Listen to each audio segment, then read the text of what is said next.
जय श्रीमन नारायण। ए पर जे टिप्पणी हम करे जा रहल बा रामानुजदास श्रीमान गट्टू वेणुगोपाल स्वामी जी के द्वारा दिहल गयल बा। अध्याय 14 गुण त्रय विभाग योग श्लोक 13। अप्रकाशः अप्रवृत्तिश्च प्रमादो मोह एव च तमस्येतानि जायन्ते विवृद्धे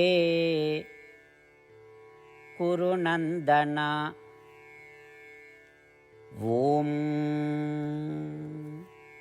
गीताचार्य श्री कृष्ण परमात्मा अर्जुन समेत हमनी सबके गुण त्रय विभाग योग सिखा रहल बानी। परमात्मा कह रहल बाड़न, हे अर्जुन, जब आलस्य लापरवाही आओ पैदा हो जाला ता जान ले कि बाकी दू गुण पर तमोगुण हावी बा।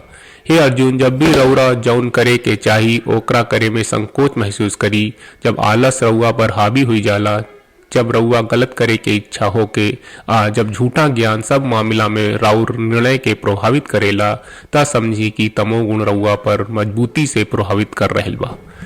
ई कह के श्री कृष्ण परमात्मा हमनी के सिखावत बाड़न कि सद्गुण, रजोगुण और तमोगुण हमनी के भीतर हमेशा मौजूद रहेला और अलग अलग समय पर यही में से एको गुण बाकी दो गुणों पर हावी हुई जाला और हमनी के कर्म पर असर डालेला।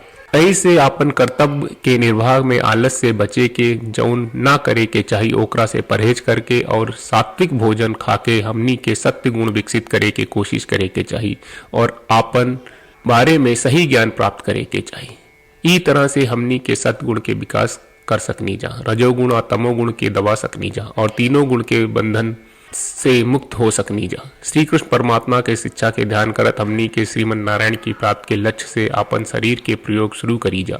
हमनी के श्रीमन नारायण के पूरा तरह से समर्पण करत श्री कृष्ण परमात्मा के वचन के श्लोक के रूप में दोहरावे के कोशिश करी जा।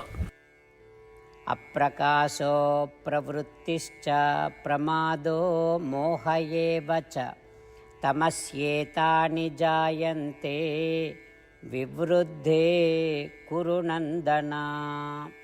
श्रीमद् भगवत गीता का पूरा सार श्री कृष्ण परमात्मा ने अध्याय 18वें के श्लोक 65 से 70 में 8 काम करे खातिर दिले बाड़े।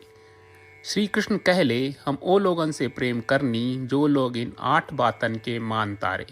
हम ओ भक्तन के हर तरह से रक्षा करब। श्री कृष्ण परमात्मा के द्वारा बोलल गईल संपूर्ण भगवत गीता सुनला के बाद अर्जुन कहले, करिष्ये वचनम त्वा, जेके मतलब बा, कृष्ण मैं उही करब जौन आप कही।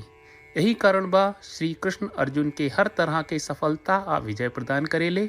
आई परमात्मा के आपन व्रत देई कि हमनी के ये 8 गौ कर्म के पालन करी जा। ई वचन परमात्मा के देवे से बड़न कौनो पूजा तपस्या यज्ञ नहीं। हम 8 प्रण कहब जौन हमनी के करे के चाहिए।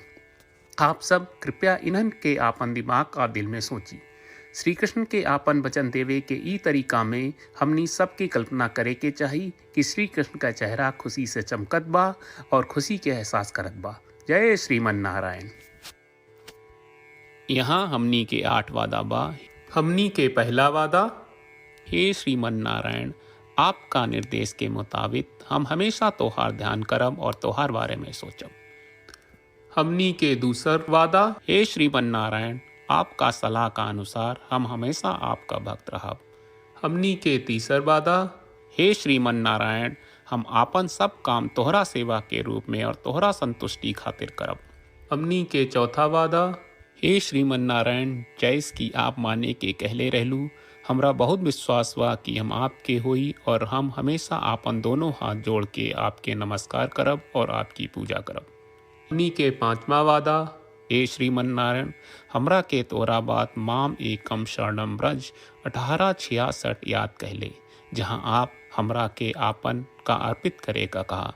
श्रीमन नारायण, मैं हमेशा तोहरे शरण में रहब।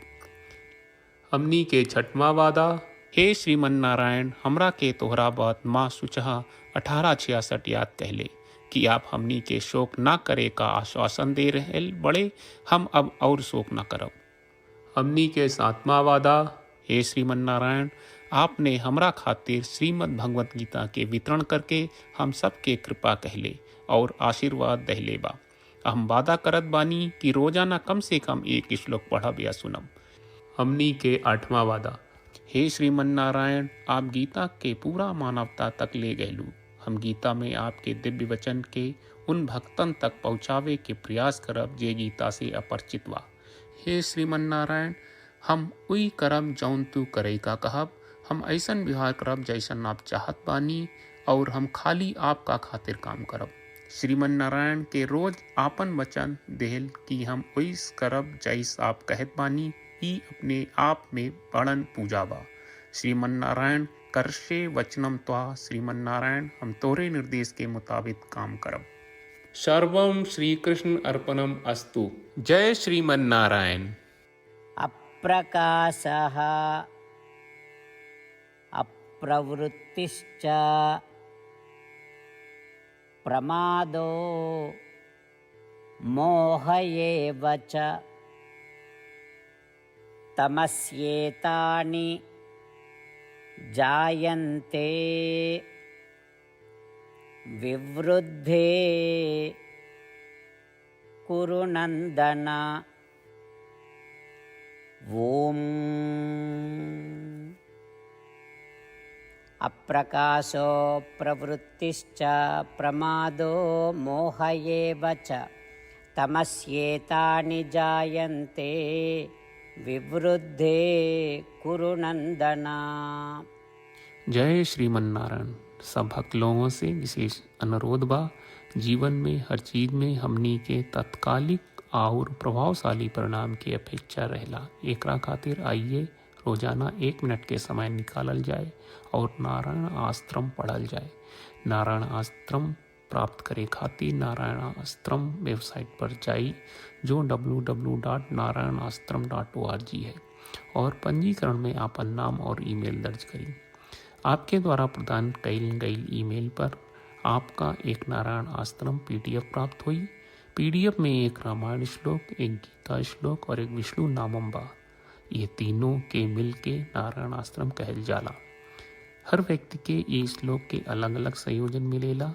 जब हर कोई 24,000 भक्तन के साथ रोजाना आपन नारायण आश्रम पढ़त आ सुनत बा, ता हर दिन संपूर्ण रामायण का 1 दौर, श्रीमद् भगवत गीता पारायण के 33 दौर और श्री विष्णु सहस्त्रनाम स्तोत्र पारायण के 24 दौर प्रतिदिन पूरा होएला। ई एक बहुत ही उल्लेखनीय और विलक्षण परिणाम बा, जौन हर एक दिन ऐसकरे से निकलेला। ई कारण बा कि आप और आपके परिवार के सदस्य तुरते जाके आपन नारायण आश्रम प्राप्त करी। जय श्रीमन नारायण।